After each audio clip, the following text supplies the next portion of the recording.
This is Larry Jordan, the host of the Digital Production Buzz. The following interview is an excerpt from a recent program.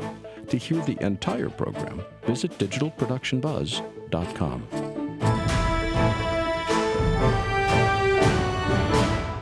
Mike Horton may have the evening off, but we have a worthy replacement sitting in his chair. I'm delighted to introduce Philip Hodgetts, the CEO of Intelligent Assistants, who's going to join me as we start to chat. Philip, good to have you with us today. It's great to be back in the studio, Larry. It has changed many years. Yes. It's a long way different from that first studio, but we don't go into that right now. No, it's too depressing to think about. David Colantuoni, hang on, I did this right in the promo. I'm going to do it right now. David Colantuoni is the Senior Director of Product Management at Avid. He leads product management and the design for all of Avid's professional video editing, storage, and broadcast products, including the Media Composer family, ISIS storage, motion graphics, and video servers, and Pro Tools, which is the industry standard for audio post. Hello, David. Welcome. Hey there. How are you? Great to talk to you again. Well, unfortunately, I screwed up your last name while you were listening, which is the worst possible time to screw it up. I apologize for that. It was pretty close, actually. Colantuoni. Well, Colantuoni? Yes.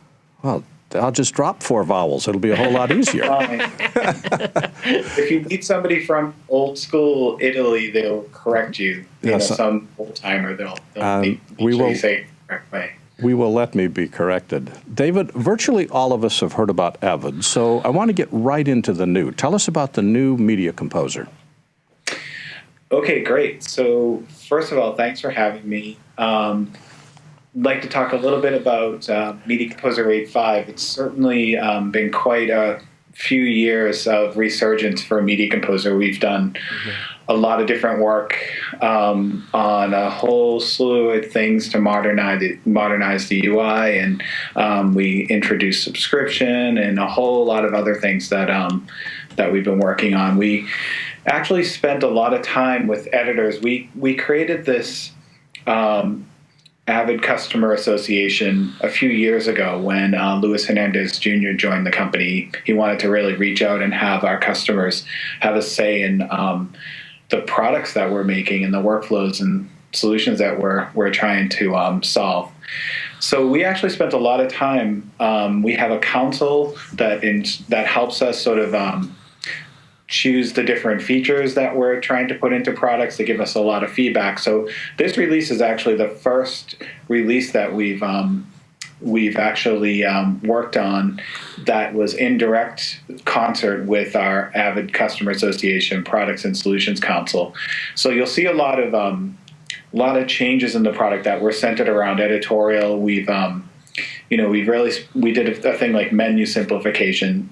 Menus, after 27 years of making Media Composer, engineers would put things in menus and they would not actually be logical. So, customers are telling us we just can't find anything. And so now we have our customers saying, I can't find anything because we moved it where they were so used to using it. But I've seen a bunch of folks saying, it's logical now. A thing that's associated with a bin is in the bin menu and things like that. So we actually spent a lot of time with folks doing that. We've gone through and added simple editing features. You would think, these things make a big difference in people's lives, being able to see a clip being dragged around in a timeline, for instance, seeing an outline. It's such a small thing. But, folks are like, this can just improve my life a lot, make me edit faster, and that's what Media Composer is really all about. Adding tracks to a timeline. Some of these things have been in other editorial applications for a while, but, dragging clips and making a video track so that you can just drop it wherever without having to go to a preference or anything like that. Those are the kinds of things that these folks have been asking us. David, one of the things that Philip and I are going to be talking about in the next segment is how soon we should adopt new technology. Now, this is a major release for Avid. It's a lot of new features. What's your opinion? Should everybody upgrade immediately, or should they wait, or should they see how the new version shakes out? What's your advice? So that's a really good question. It depends on where you are in a project. So a lot of folks we don't recommend, and this is for pretty much any application. If you're in the middle of making a production, I'd suggest you wait until the end. Sometimes folks really have to wait they're always editing. But if you have a little bit of downtime, make sure that you're not going to affect anything that could help you miss a deadline or anything like that. But in general, since we have subscription and everyone's on a support plan that includes upgrades now, everyone has access has access to Media Composer who's paid for it. So it's really personal. When you're ready for it, install it. This one has a lot of features that editors have been asking for, so we think people are going to upgrade more quickly. And the reviews have been really good on it. But isn't it going to cause an issue for the larger plant where they might be needing to upgrade across a whole bunch of different productions? How do you advise those sort of people to roll out a major release like this? Yeah, so that's generally with Avid, a lot of times those customers are very big, and we have. If you take a news organization, some news organizations have hundreds, thousands of Media Composers actually tied in with Interplay, tied in with ISIS storage, and a whole lot of other products. So they really have to wait and plan an upgrade for a year, believe it or not, before they would upgrade. So that's the extreme.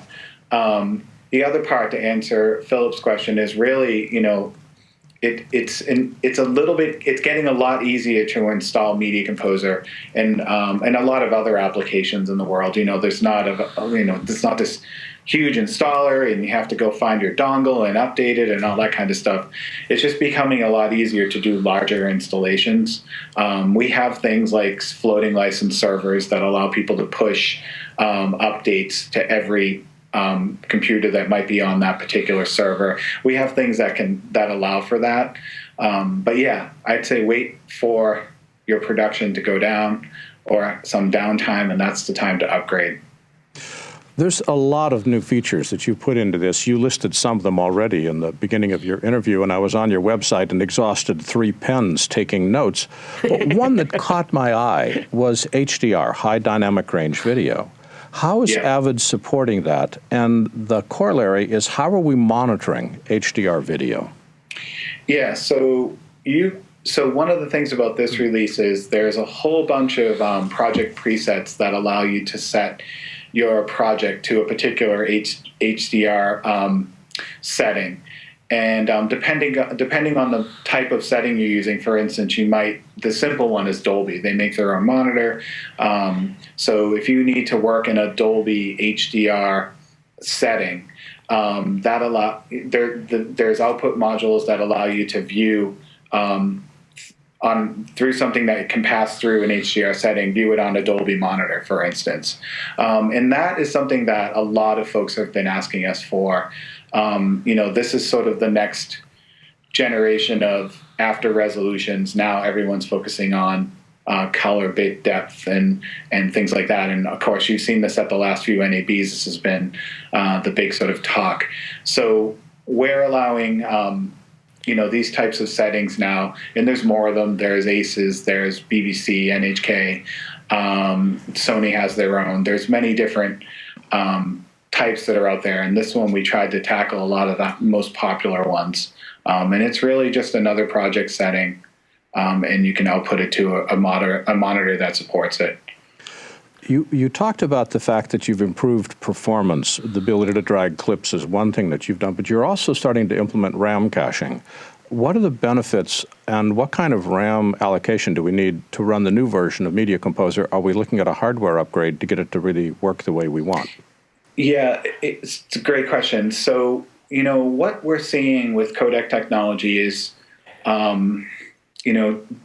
particularly with the new long GOP codecs from Panasonic and Sony, that they do require a lot of performance in the computer.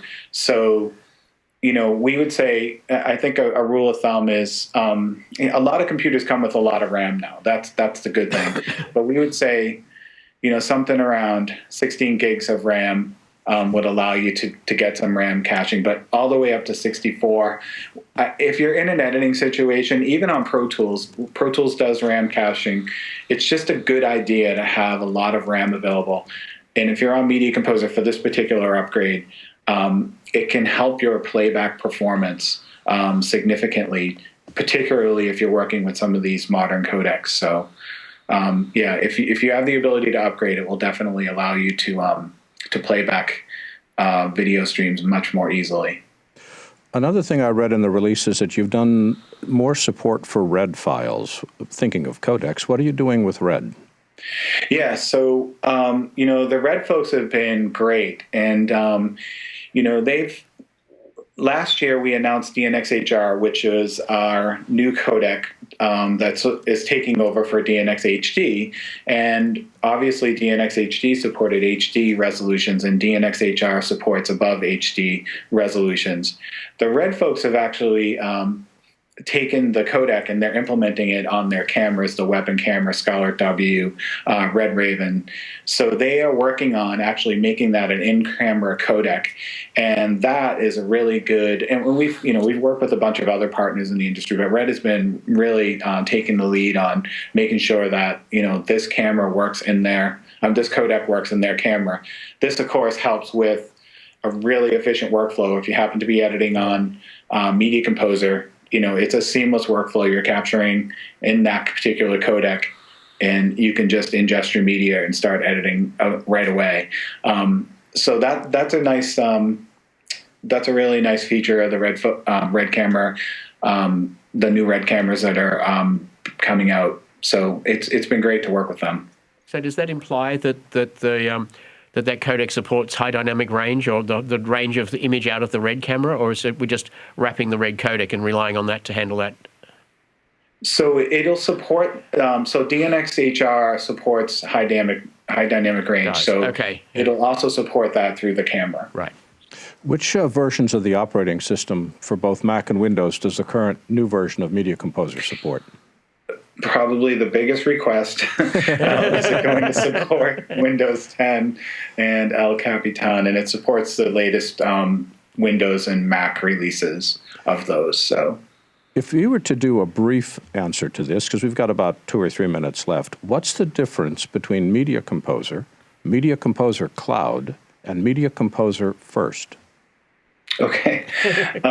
So Media Composer First is really a subset of Media Composer. It's a simplified version, a simplified user interface, and it's free. And we're still working on that, and you're going to hear more about that at NAB and throughout the rest of the year. Excuse me, David, is Media Composer First announced or released? Yeah, we announced it last year at IBC, but we haven't released it yet. We're still engineering it. Okay. And then Media Composer Cloud is actually a much more sophisticated editorial product that allows you to collaborate using Media Composer and Interplay. So it really is built for news gathering. So if you're on a site and you have a breaking news story, you could actually ingest media and interact with media that's way back at the home base at the newsroom, and cut together a story in the field. And so that cloud functionality is really the interactivity that you're looking for. Would this be Avid's answer to Adobe Anywhere, where you have a server-based client operation, similar concept? Yeah, a very similar concept. Yep, absolutely. And what's necessary? Is cloud really for large organizations, or should smaller shops consider it? So, we're seeing it does work with Interplay, and, we're seeing a lot of post-production houses interested in it because they want to decentralize their editorial away from a traditional post house. And so what that means is they could actually have editors anywhere and have all of their media back at the post house and hire out talent and still interact with their media and edit as though the experience is seamless. So more and more we're hearing post-production houses looking at it. It's in a bunch of news organizations throughout the world. It's been a very good product so far. And what's the difference between the subscription version and the paid-for version? So there's three different ways to look at purchasing Media Composer. You can subscribe to it annually and pay monthly. You can subscribe monthly. You can also buy a traditional perpetual license, which allows you to use the product forever. And if you want to continue to update that version every year we'll come back and say, do you want to buy an upgrade package? And that lasts for another year. And every year you'll have to come back and renew. Last year we had about 5 or 6 different releases of Media Composer. This year we've already had one. It's only February. So if you're on a program, on a subscription or perpetual license with an upgrade program, you're actually getting a lot of updates, and you just continually get them and get new features. And it also comes along with technical support too. So if you need help, you can call Avid or contact us through the web. Which gets me to the last question I've got for you today. Where can we go on the web to learn more about Avid and Media Composer? Well, so you can easily just go to www.avid.com and you can find out everywhere. We're actually in the midst of revamping our website. You can take a look at, I would point you to the blog section, so you could actually just type in blogs and you could see and read about everything I talked about for Media Composer 8.5. And David, thank you so much. David Colantuoni? Yeah, you got it. Okay, David Colantuoni is the Senior Director of Product Management for Avid for their creative products. David, thanks for joining us today. Thank you very much, and thank you, Philip. See you soon. Thanks, David. Take care. If you'd like to see more videos like this one, please subscribe to our YouTube channel. To stay connected and receive updates from The Buzz, sign up for our free weekly newsletter now. Or you can learn more about us on our website. And thanks for watching The Digital Production Buzz.